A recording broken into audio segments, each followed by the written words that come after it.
Assalamualaikum sahabat titik terang. Semoga video-video dari channel ini dapat memberikan manfaat di dalam kehidupan kita.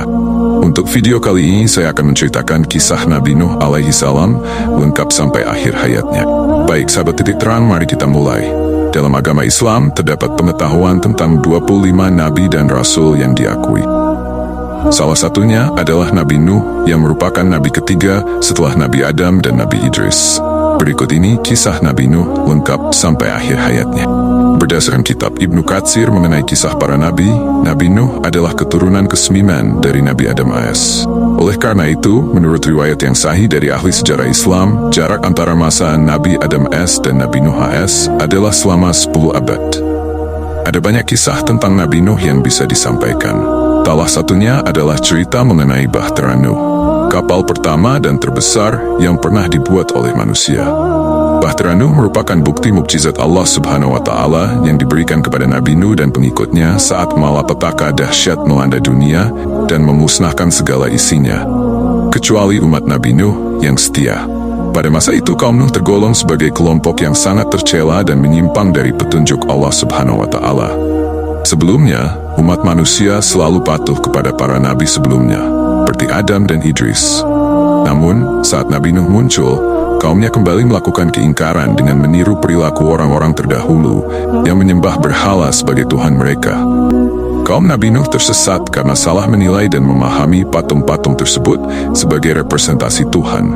Padahal sebenarnya, patung-patung itu hanyalah simbol orang-orang saleh yang mewarisi misi Nabi Idris untuk menyebarkan agama Allah. Pada mulanya, pembuatan patung itu semata-mata bertujuan menghormati individu saleh bernama Wat dan Shuwa. Namun, seiring berlalunya waktu dan berkurangnya pengetahuan agama, keturunan kaum Nuh perlahan mulai meyakini bahwa patung tersebut layak untuk disembah. Hanya seorang manusia yang masih memiliki pemikiran dan akal sehat dapat menghentikan semua ini. Dan itulah peran Nabi Nuh AS. Allah Subhanahu wa Ta'ala kemudian mengangkat Nuh sebagai nabi dan menyalurkan pesan kenabiannya, memerintahkan dia untuk membimbing kaumnya agar meninggalkan segala bentuk penyembahan berhala dan membebaskan mereka dari pengaruh iblis yang menghasut agar terus menyembah atau mengakui patung-patung tersebut sebagai Tuhan mereka. Tugas Nuh adalah mengarahkan mereka kembali ke jalan yang benar dan mendapatkan rahmat dari Allah. Nabi Nuh AS memiliki kedudukan istimewa. Karena itu, salah satu dari 112 surah dalam Al-Quran adalah surah Nuh yang khusus untuk Nabi Nuh. Surah Nuh berada pada urutan ke-71, setelah surah Al-Ma'arij dan sebelum surah Al-Jin. Surah ini termasuk dalam golongan surah Al-Makiyah dan terdiri dari 28 ayat. Kisah Nabi Nuh dimulai dengan utusan Nuh, sedangkan kisah beliau dimulai dengan diutusnya beliau. Nabi Nuh AS diutus sebagai Rasul. Menurut sumber-sumber ahli sejarah yang diandalkan oleh para peneliti terpercaya, disebutkan bahwa Nabi Nuh AS memiliki nama asli Abdul Ghaffar atau Yasikur.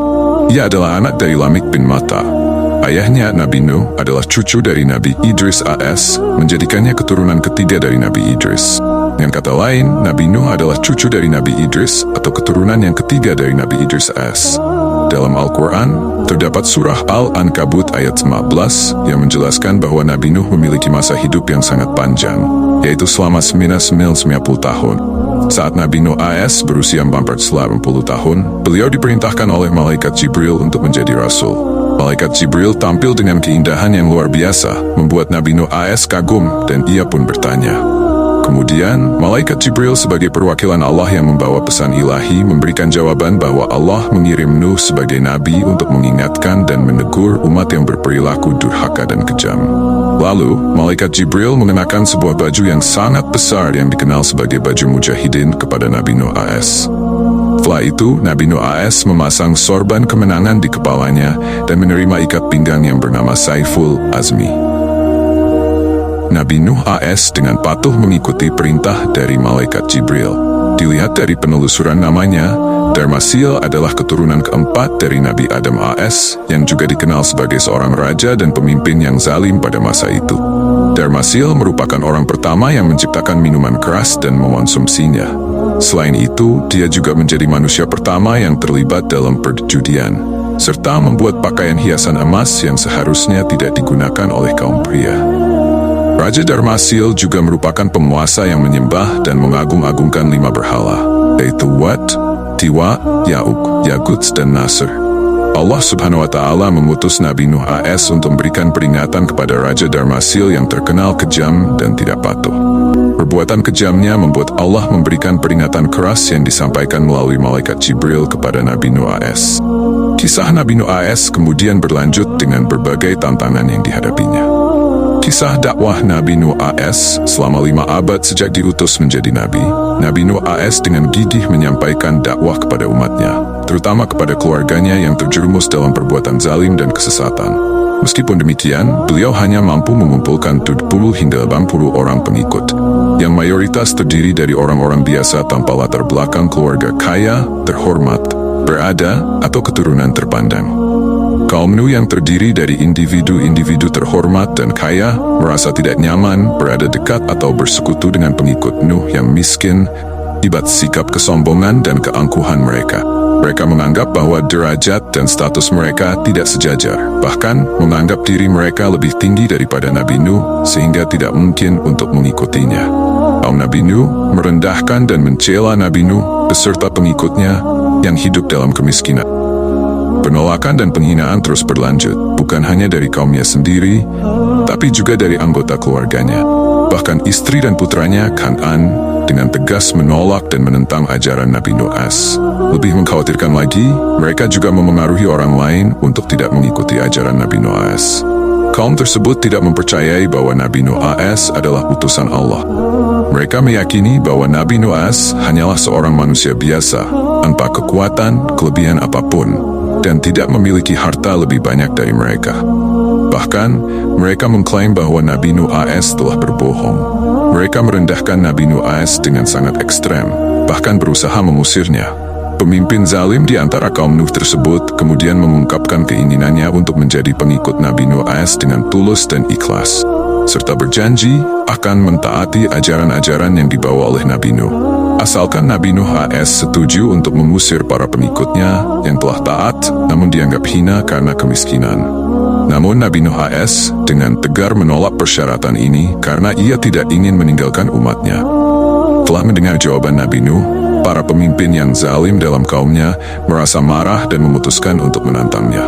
Mereka meminta Nabi Nuh AS untuk segera membawa azab kepada mereka sebagai bukti bahwa Nabi Nuh adalah utusan Allah yang benar, dan bahwa mereka telah berlaku zalim dan durhaka kepada Allah Subhanahu wa Ta'ala. Kemudian Nabi Nuh AS merasa kebingungan dalam menghadapi dan membangunkan kaumnya, meskipun ia telah berusaha dengan segala kemampuannya.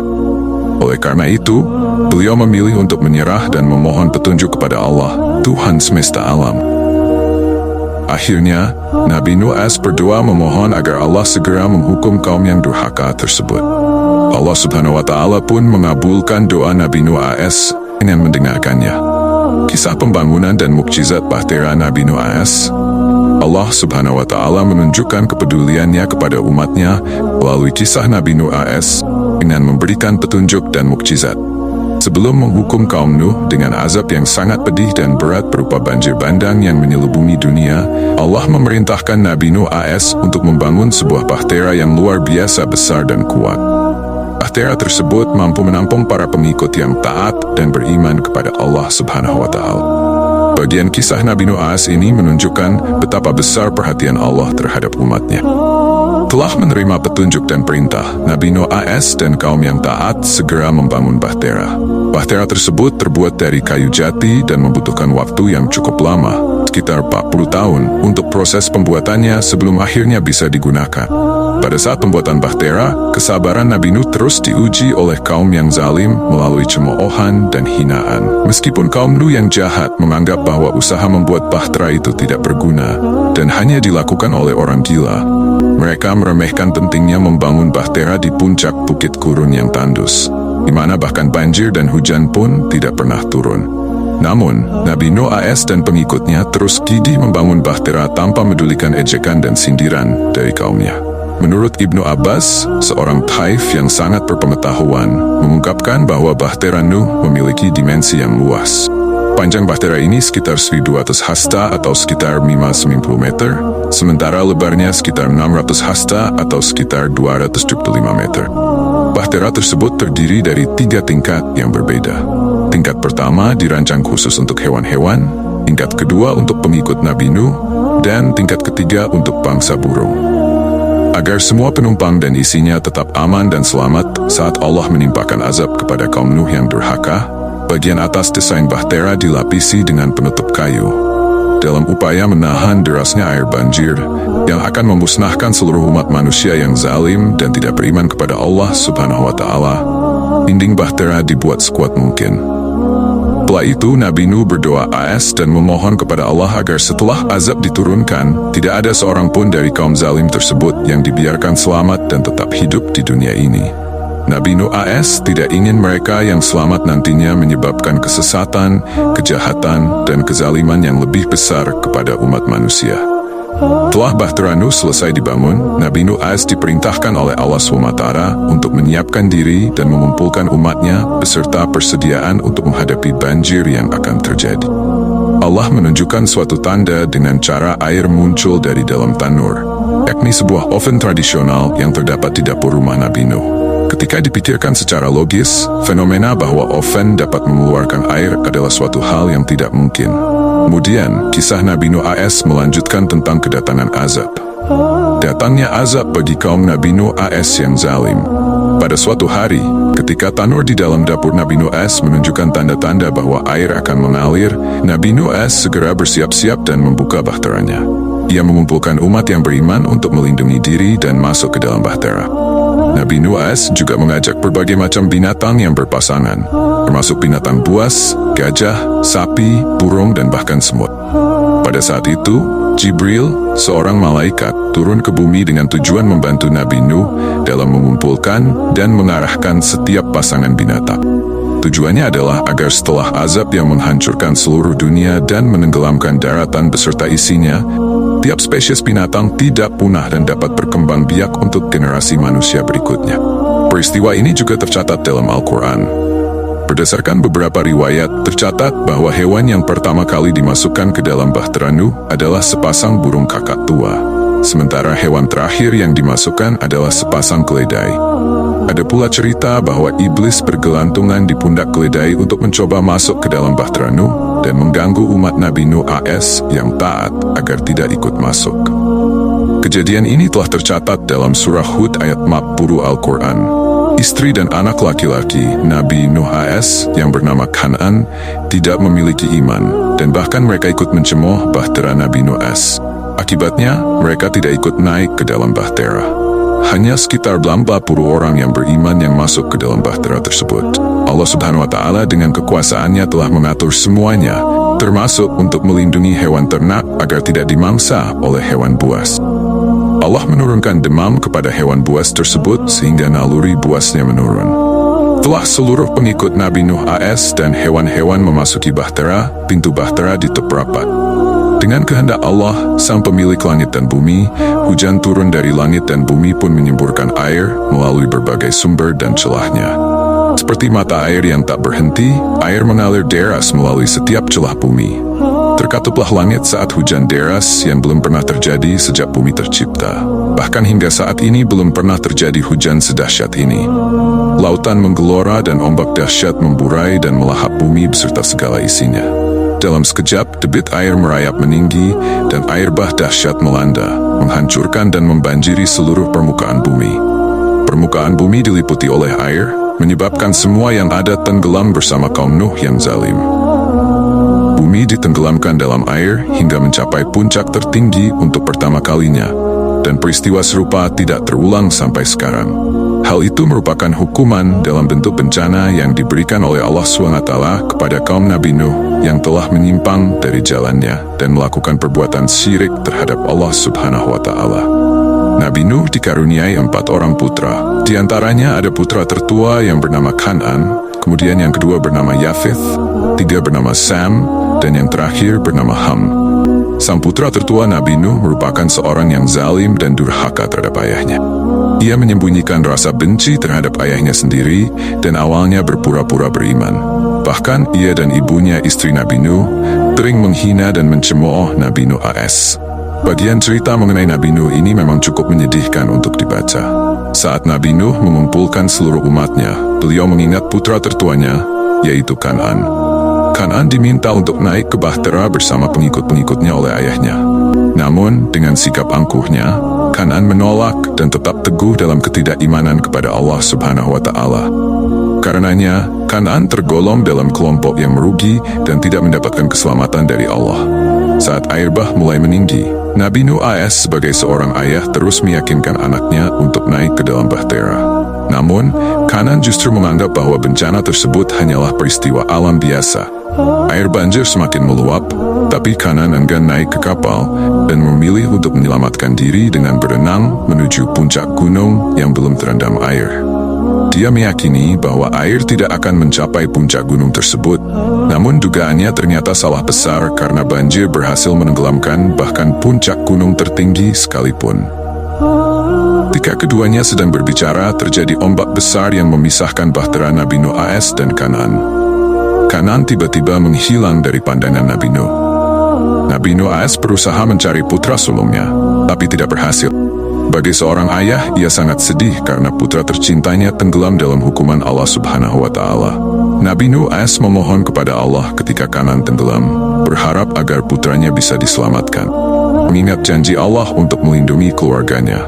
Nabi Nuh AS kemudian merasa heran mengapa putranya tidak selamat dari azab tersebut, mengatakan bahwa putranya telah melakukan durhaka dan tidak termasuk dalam keluarga yang dijanjikannya untuk diselamatkan. Nabi Nuh AS kemudian menyadari kesalahannya dan segera memohon pengampunan kepada Allah. Beliau mengikhlaskan kepergian putra dan istrinya yang zalim, serta seluruh umatnya yang tidak percaya padanya, dan lebih memilih menyembah berhala, tindakan musyrik yang sangat tidak disukai Allah. Sungguh luar biasa, semoga dosa-dosa merempuni oleh Allah. Kisah Nabi Nuh AS berlanjut dengan selamatnya bahtera Nuh. Ketika Allah menenggelamkan seluruh permukaan bumi dengan air, meliputi manusia, pohon, dan bahkan melampaui puncak gunung, Dia memberikan perlindungan dan menjaga bahtera Nuh yang berlayar selama 150 hari di lautan yang tak berujung, sampai banjir mereda bersama dengan umat beriman di dalamnya. Bahtera terus berlayar hingga tidak ada lagi kaum Nuh yang zalim yang tersisa. Setelah tenggelamnya semua kaum Nuh yang zalim, Allah kemudian menyuruh bumi untuk menyerap semua air yang ada dan memerintahkan langit untuk menghentikan hujan deras yang begitu dahsyat itu. Akibatnya, air bah yang telah menenggelamkan bumi surut, dan tidak ada satupun dari kaum Nuh yang zalim yang selamat dari bencana terbesar dan paling dahsyat yang pernah terjadi di bumi Allah. Setelah surutnya air banjir, bahtera Nabi Nuh AS akhirnya terdampar di Gunung Judi. Di tempat itu, pengikut Nabi Nuh beristirahat dan memulai kehidupan baru yang penuh kedamaian dan ketakwaan kepada Allah Subhanahu wa Ta'ala. Terdapat perbedaan pendapat mengenai lokasi Gunung Judi. Sebagian sumber menyebutkan bahwa Gunung Judi terletak di Armenia, sementara yang lain mengatakan di Irak atau Turki. Setelah bahtera mendarat, Nabi Nuh AS bersama ketiga putranya yang bertakwa dan seluruh pengikutnya yang berjumlah 30 orang keluar. Hewan-hewan yang selamat juga turun. Di gunung ini terjadi kehidupan baru dengan seluruh umat yang taat dan beriman kepada Allah, serta menjauhi perbuatan tercela, musyirik dan durhaka kepada Allah. Kisah Nabi Nuh AS lengkap sampai akhir hayatnya. Berdasarkan catatan sejarah, diceritakan bahwa semua pengikut Nabi Nuh AS yang selamat dalam bahtera tersebut akan meninggal dunia dan tidak meninggalkan keturunan sama sekali. Hanya Yafith, Sam, dan Ham, putra-putra Nabi Nuh AS, yang memiliki keturunan. Dari sinilah dapat disimpulkan bahwa semua manusia yang ada di bumi saat ini adalah keturunan dari ketiga anak Nabi Nuh AS, yang terbagi menjadi 3 garis keturunan. Yafith melahirkan keturunan bangsa Romawi, dan saat ini bangsa tersebut telah berkembang pesat menjadi bangsa Eropa. Sam dan keturunannya adalah asal-usul bangsa Arab yang sekarang tinggal di wilayah Arab dan Timur Tengah di Asia Barat. Sedangkan putra terakhir, Ham, merupakan leluhur bangsa Habasyah yang saat ini merupakan keturunan bangsa Afrika yang tinggal di benua Afrika. Demikian kisah Nabi Nuh AS lengkap sampai akhir hayatnya. Semoga bermanfaat.